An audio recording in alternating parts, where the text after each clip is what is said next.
object, who stepped on it, who touched it, who sprayed it with pesticides, why? And so I also want us to consider the toxins in the soils that it's encountered, the subsoils, the waters this thing has interacted with, the pilfered water. What about water rights? Who owns those waters? And why is water owned?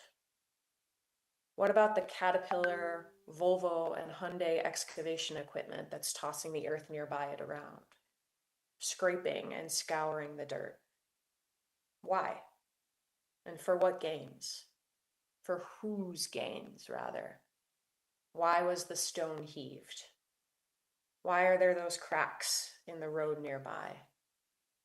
What about the toil of the laborer who laid the stretch of nearby asphalt and sidewalk? How are they paid? How are their families treated? How are they spoken to by their bosses?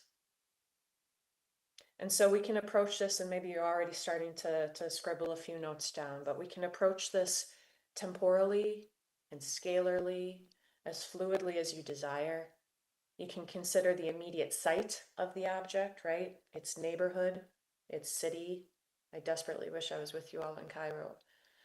We can think of this palimpsest of destruction, of the purported redevelopment in the surroundings of this object. Whose hands throughout history has it engaged with? And we can also maybe think of this, granted, this is a lot in just a few minutes, but we could morph this into like a quasi-obituary, right? But mainly a sort of rapid power mapping of the microcosm of this thing, right? Following the thing around, as people so frequently do.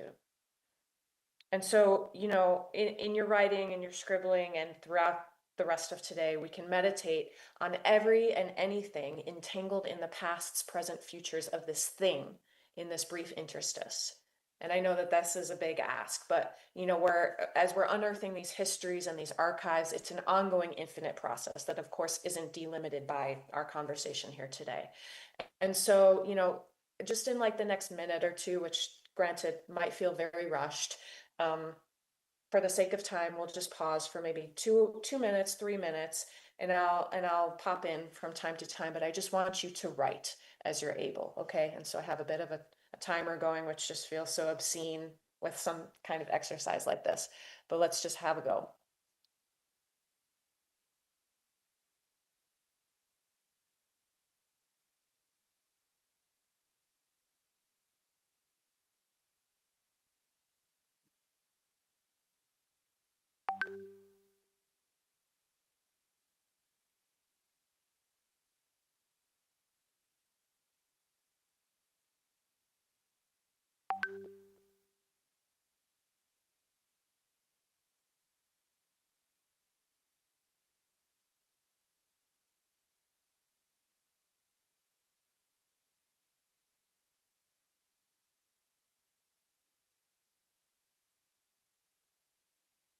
We're scribbling a few thoughts over here too, but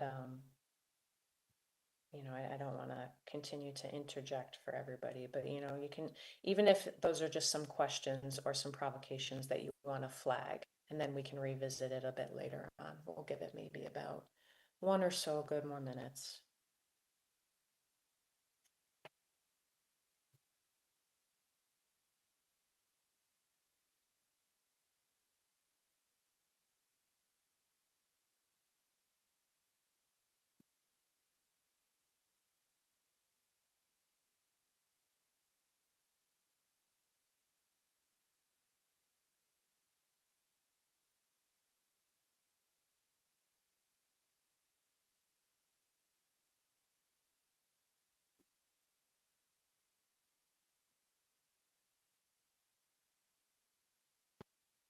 Okay.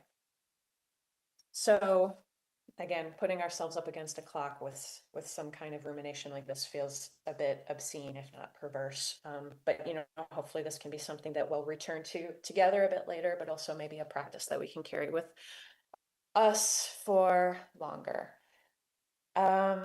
But what I want to do is take just a bit of time to chat about what ignited my idea for this exercise and to also lend a glimpse into some lines of flight for current research. And I wanted to do so prior to us getting into a longer conversation. But so I've lived in the Sonoran Desert for nearly 20 years in Tucson, Arizona. This is occupied indigenous Tohono O'odham land. Tucson is approximately 90 kilometers from the US-Mexico border. And in recent years, I focused heavily on drawing connections with the border military industrial complex that ravages the Tohono O'odham land, and the ways that, for example, munitions manufacturing in the region is integral to bolstering global forever wars. Compounding the centuries-long history of settler colonial theft across this region, recent decades of unwieldy development throughout Tucson, expedited by the insatiability of this border military-industrial complex, continues to obliterate the fragile Sonoran Desert ecology. In 1951, Hughes Aircraft Company built a massive missile plant south of the city on land purchased by the U.S. Air Force. Air Force Plant 44, as it can be called, endures as a federally owned plot occupying over 2 million square feet of land. Soon after, Hughes Aircraft became Raytheon Missiles and Defense. While there are headquarters elsewhere on the continent, this Tucson facility for Raytheon is ever expanding and one of their primary sites of bomb production. As the Arizona Department of Environmental Quality details, groundwater contamination in the area was first detected shortly after the missile site's creation. There are elevated levels of chromium that were found in the municipal water supply well near the base, and nearby residents identified waning quality in their private wells. By 1981, the United States Environmental Protection Agency and the Arizona Department of Health Services identified volatile organic compounds in the upper zone of the regional aquifer that was below the airport, because the airport and the Air Force Base and Hughes, which became Raytheon, are all sharing the same swath of land. Trichloroethane, TCE, was the primary groundwater contaminant. While desultory remedial efforts like large-scale pumping, treating, and injection systems construction took place, these metal-contaminated soils, chromium, lead, cadmium, amongst many other forever chemicals, they persist, poisoning the community's present-future generations. Throughout the early 2000s, 1,4-dioxane contamination persisted in the area's groundwater. More than a decade of dead-end requests for comments, monitoring, and evaluation and testing later, the Air Force and Raytheon continue to skirt accountability and adequately attend to demands of quantifiable progress. So Raytheon Missile and Defense's manufacture of AMRAAMs, which are also known as Advanced Medium-Range Air-to-Air Missiles, the SPY-6 naval radars, aka its family of radars, and the Standard Missile family of naval missiles has wiped thousands of Palestinian families off the civil registry in Gaza. In addition to hypersonic and Hellfire missiles, Tucson's Raytheon manufactures the Tamir interceptors that are integral to Raytheon and Rafael's area protection systems and the IOF's Iron Dome. From the intermodal port of shipping in Tucson, across continents and oceans, and in addition to the hundreds of thousands of tons of munitions already dropped across the region, we can consider this trail of unexploded bombs that are contaminating the earth, both in progress in manufacture and, of course, once deployed. What they do is dolphin under the soil. That's sort of a colloquial understanding of how these missiles behave. They dolphin under the soil, sometimes detonating, often not, causing imaginable, right? We're never going to say that the suffering, if lived, is unimaginable, because we cannot and must not ever run out of words, as so many say. I'm out of words to describe the horror and to shy away from naming the perpetrators, right? So this imaginable horror and the havoc that it's wreaked long after any so-called pause or fake ceasefire.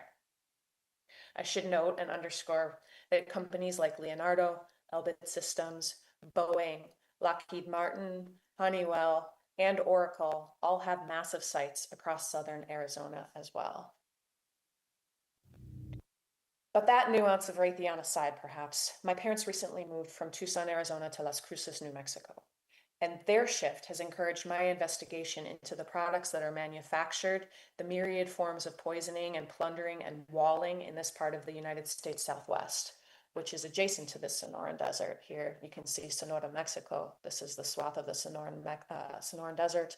And then here is the Chihuahuan Desert. And so just for a bit of cartographic grounding, we can see that this desert is defiant of the so-called international boundary, and it stretches itself across what's called Arizona, New Mexico, and Texas. It comes as no surprise, as we're all presumably familiar, the lies of terra nullius, of the construction of the empty desert. And it's a persistent driving force for the settler colonial impulse to steal land, resources, and all forms of life. And so there isn't time for me here today to delve into the storied histories of the indigenous Tiwa, Mansos, and Apache land, nor all of the treaties and their subsequent violations and the correlated violences of colonial armies and vigilantes who have relentlessly and restlessly carved the region for carceral capture.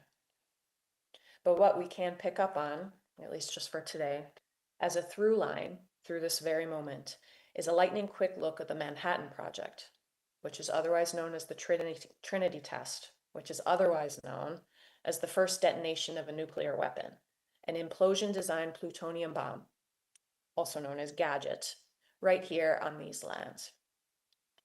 And we also haven't the time to exhume this test, the nuclear fallout, and all of the ways that this desert and its people have been maimed for eternity. But here, eternity is not hyperbole.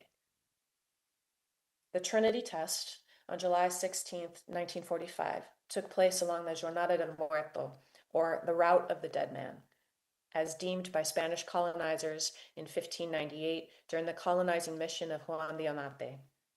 The terrain and conditions, which were exceptionally dry with a braiding sun, wind, and unique biodiversity, meant death to conquistadors and their livestock. Even though here there's abundant archaeological evidence dating Clovis and Folsom cultures to the area, which is going back to 9,000 BCE and 8,000 BCE, respectively.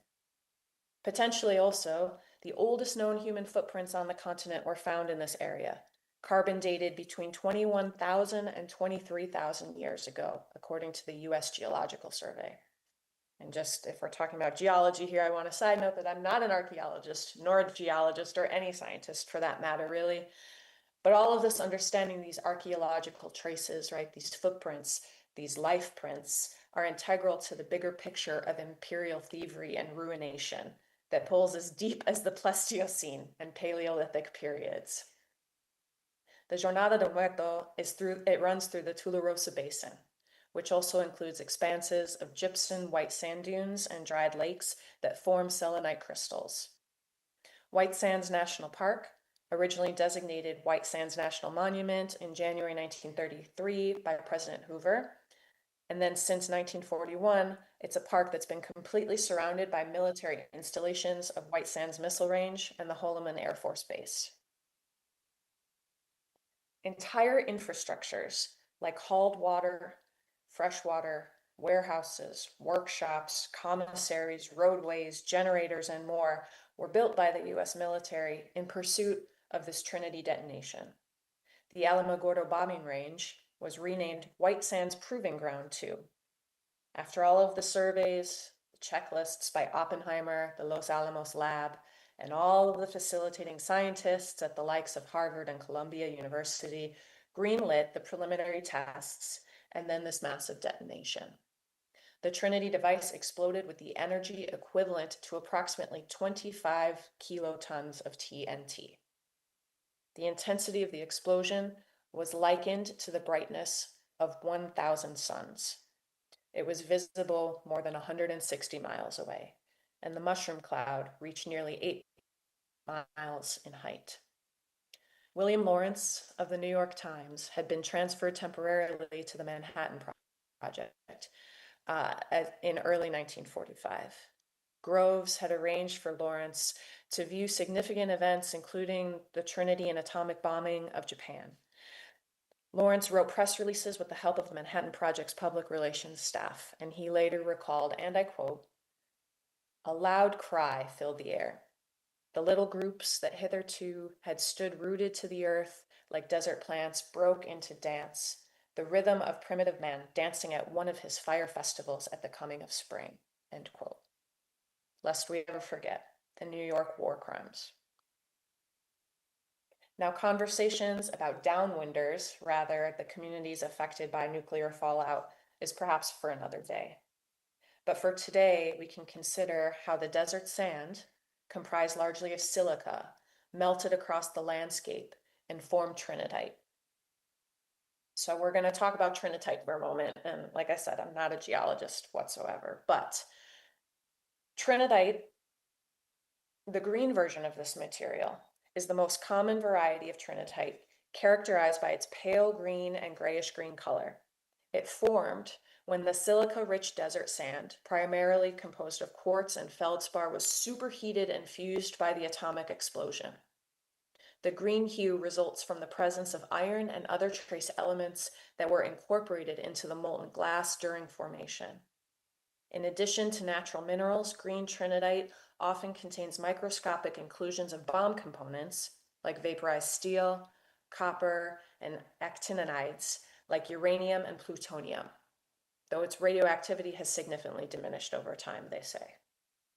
Red trinitite is a rare and highly sought-after variety, notable for its reddish or pinkish coloration, which is caused by the presence of copper-rich inclusions. During the Trinity explosion, the intense heat vaporized copper from the bomb's wirings, casings, and other structural components, and then mixed with the molten desert sand before rapidly cooling into glass. This process resulted in localized areas of trinitite with higher concentrations of copper oxide, giving rise to that distinct red hue. And in addition to copper, red trinitite contains fused quartz, feldspar, trace amounts of iron, calcium, and other bomb remnants. Ambient military helicopter flying overhead here. I'm outside of Washington, D.C. I'll pause for a second.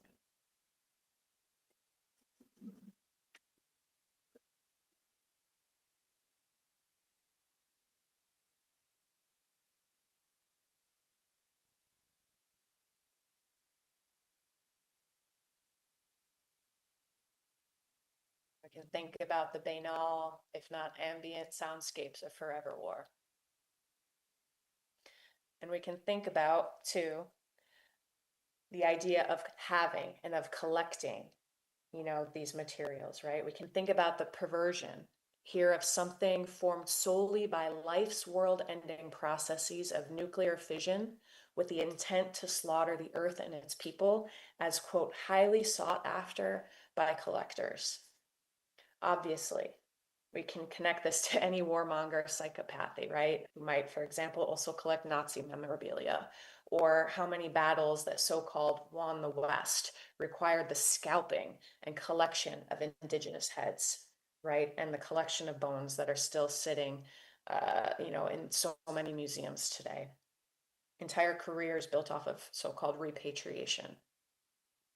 Black trinitite, just going back for one moment there, even though it's quite red, we can think about how this is the rarest variety of trinitite, distinguished by its dark coloration, results from higher concentration of iron and other metallic debris from the bomb's components. There's still secondary air chopper in the background. Unlike green and red trinitite, primarily formed from melted desert sand, black trinitite contains a significant amount of vaporized and re-solidified bomb materials, including steel, lead, and other structural elements. This variety often appears more opaque and less glassy than its counterparts with a rougher texture.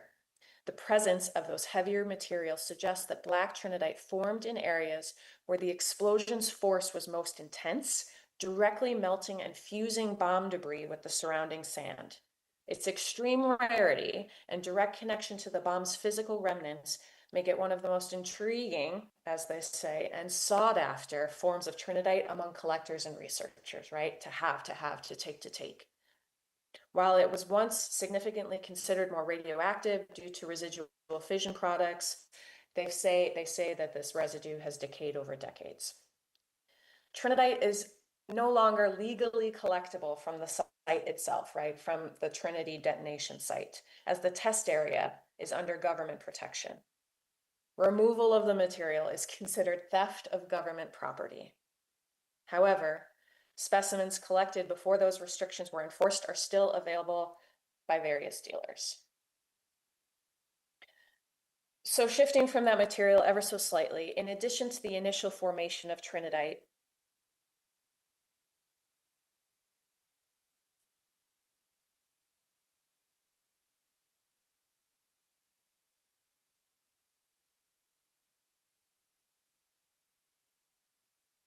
I'm not sure if the computer is picking up on the intensity of that, but I can't see them from my window, but presumably a Black Hawk or another flying overhead from DC towards the eastern seaboard. Okay, so in addition to considering the formation of trinidite, right, about heaving and reordering the Earth's materials at stakeholders' whims, we can think about how, in subsequent decades, this so-called no man's land is built up on one of the most heavily militarized garrisons on this entire planet. And by this, I mean the Trinity test is nothing of the past, right? It's so easily situated as something that happened, you know, in a post-World War II era or building up to World War II, or even, you know, in the industrial boom. It's not. It's an always ongoing process. And so what I'm saying is the Trinity test is not of the past, but rather it's an annihilation that is always ongoing.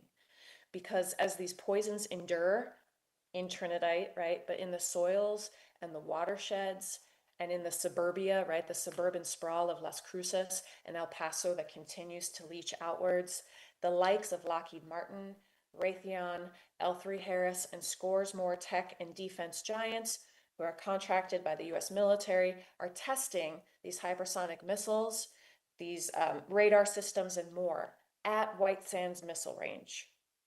And also nearby White Sands Missile Range, as aforementioned, is the Holloman Air Force Base, as well as Fort Bliss and the Biggs Airfield.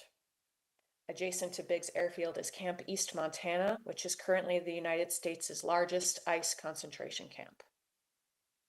Massive data centers that will house the likes of OpenAI and Oracle under the ambiguous so-called Project Jupiter have also broken ground right in this area. In addition to the massive Amazon fulfillment centers amidst the smog of older pit mines and steel mills. This is, of course, layered with the very physical and supposed virtual walls, the checkpoints, the bridges, right? The spools of concertina wire that fill the sky, the land, the rivers, the arroyos, the groundwater. It's all part of Custom and Border Patrol's cache, surveying every corner of this desert. And on top of this, decades of drought and bureaucratic bullshit have dried out the Rio Grande River, and water scarcity has reached fever pitch across the greater United States, right? Cities and locales nearby here are literally running out of water, right? And they're declaring states of emergency all across Arizona and New Mexico right now. If you're attuned to, you know, tracking the fire catastrophes on this continent in particular, like what ravaged California last year and the greater Western US, you know, it goes without saying, just a premonition that this is going to be the worst fire season on record ever. We just can know that it's coming. And so maybe by this, what I mean, as these bombs that are manufactured across the United States, but specifically here in the Sonoran and Chihuahuan deserts, as they obliterate Lebanon, Palestine, Iran, Iraq, and beyond, I ask, what world then are we inheriting in and beyond the present moment as this ecocide, and as what I always reiterate as tectonic side, rages on? And I'm obsessing over this viewable, right, the consumable, and how we're just compulsively reposting images and video of utter carnage, and we're intruding on others' most intimate moments of grief, and how we can cry over fathers holding a baby's ripped limbs, over massacres at daycares and clinics and schools and mosques. And here too, newborns kidnapped from their mothers while breastfeeding and disappeared in ice dungeons, mothers wailing over still leaking nipples. It's all interrelated, I promise you. And so Euromed Monitor and the United Nations and whoever else can't quantify this sort of destruction, just like we still have no sense of what's buried even deeper than Trinidite across Jornada de Muerto. It's a cellular ravaging that supersedes our bodies into the cellular structure of plants, of microbes, of future fossils, ipso facto future fossil fuels, beyond any mappings or quantifications in languages that we claim to master. Tell me otherwise, I shriek really into so many voids, that this can't be undone. So actually we'll hang out there for a moment because I want to bring in Umnaya Najer's brilliant essay that's called Disarm Humanity. Rather, the full title of the piece is Disarm Humanity, Dreaming of a Future Without Blood on Our Hands, Meditations from the Third Decade of the Third Millennium. And I'll quote them at length here. The quality and value of life is incongruent with numbers.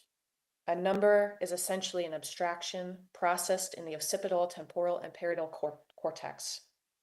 When grief's vulture shuts her eye, in the dead of world's night, there is clarity. To the elite class of war criminals and politicians, our countries are strategic territory to be riddled with conflict. Emptied of life, it will be easier to occupy, to excavate resources, to construct military and naval bases, to fiend diplomatic relations between war criminals who call annihilation by various names, quote, diplomatic relations, globalization, security measures. In this neo-imperialist ploy, the slow and sudden deaths of our loved ones are a small price for suppressing self-determination by scattering the millions who dare to pursue the dream of a civilian-led democracy, a nation free of military rule. To the most elite class of tyrants, the scenes of our loved ones' annihilations are proxies anchoring their vision of a future in which those with the deadliest weapons and the lowest threshold for committing crimes against humanity will steer humanity's forsaken, unfettered ship. And so this pock-marked planet, cratered by 2,000-pound bunker busters, or, what they love to call a mother of all bombs, as if a mother would do that. I want to ask us, or provoke of us, what could be, and what is the opposite then of making a bomb? I asked that quickly of my daughter this morning. She was thumbing through the program, and she said, what's your talk called? And I said, what is the opposite of building a bomb? And I asked her, I said, and what is it to you? And she said, it's gardening. And she said that without hesitation, right? New life worlds in the making. But, to ask with a question, or rather a demand, I'm thinking that we can return to our writing, and maybe just in the interest of time, we'll be mindful, but perhaps jumpstart a bit of discussion about what we've thought through, maybe what your object helped instigate. But yeah, I'll leave that there for now, and hopefully we can open it up for a bit. Thank you.